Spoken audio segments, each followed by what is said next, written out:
Suna Abubakar Muhammad Sani, Chief Imam Dutse Central Mosque. To, raga wata malam gashi Allah subhanahu wata'ala ya amince mun waye gari mun tsinci kama wannan rana ta 9 ga wata.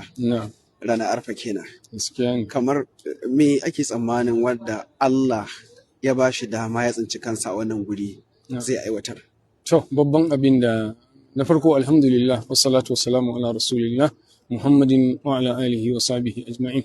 Wannan rana ta arfa ita ce ranar yawmul hajji akbar, rana mafi girma a hajji, kuma rana mafi girma mafi daraja a shekara ma baki daya, kamar da manzon Allah sallallahu alaihi wasallama ya tabbatar da haka.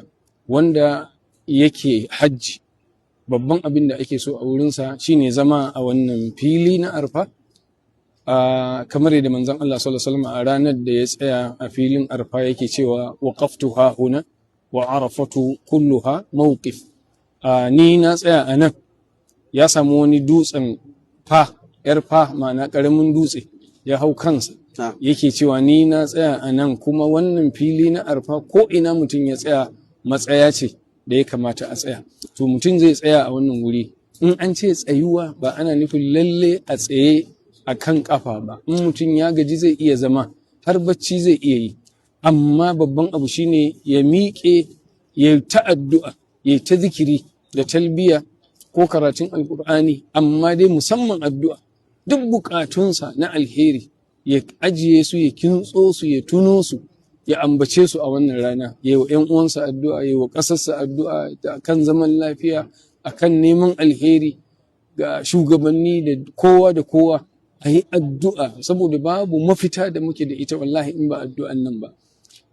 Musamman halin da muke ciki a ƙasarmu ta rashin zaman lafiya a wasu daga cikin jihohin, harkar kidnapping dinnan, harkar abubuwan da suka shafi masu yi ma da sunan addini irin Boko Haram da sauransu a wasu jihohi. Muna roƙon Allah ta'ala ya mana maganin wannan. Duk wanda suke taimakon su daga ƙasashen waje, daga cikin gida, muna roƙon Allah ya mana maganin su. Allah ba mu zaman lafiya da kwanciyar hankali. Wannan yana cikin babban abin da ya wajaba mu mai da hankali a kansa. Game da ita wannan rana, iya take ne ta fuskar girma ko falala ga al'ummar? Ta harkar girma da falala, kaga dai rana ce da Allah yake alfahari da bayinsa, yake alfahari hatta akan mala'iku. Kaga dai mala'iku tsarkakakku ne, amma duk da haka Allah zai duba ya ce wa mala'iku, ku kalli waɗannan bayin, gashi sun fito cikin ƙura, ba gyaran gashi, ba gyaran jiki, ba shafa mai, ba kwalisa, ba kwalliya, amma ga su sun zo sun zauna. Ku kalle su, sai alfahari da su. Kaga shi wanda yake tsarkakakke ne baya zunubi, sai aka ce ga wani kamar ya fi shi daraja.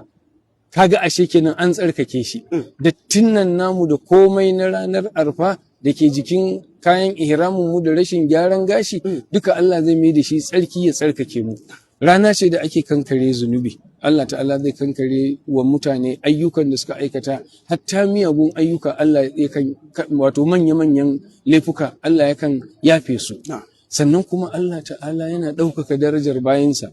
Sannan a wannan yini ne da muke tuna ranar da Allah ta'ala ya cika mana addini. Yace al-yawma akmaltu lakum dinakum wa atmamtu alaykum ni'mati wa raditu lakum al-islam dinan. Wannan ya nuna cikar addinin musulunci baya buƙatar ƙari, baya buƙatar rage. Wannan matsayi ne babba da za mu yi alfahari da shi.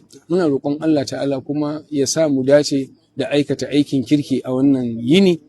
Dukkan abin da ake samu, manzon Allah sallallahu alaihi wasallam ya faɗi cewa afdalu du'a'i du'a'u yawmi arafa. Mafificiyar addu'a ita ce addu'ar ranar arfa.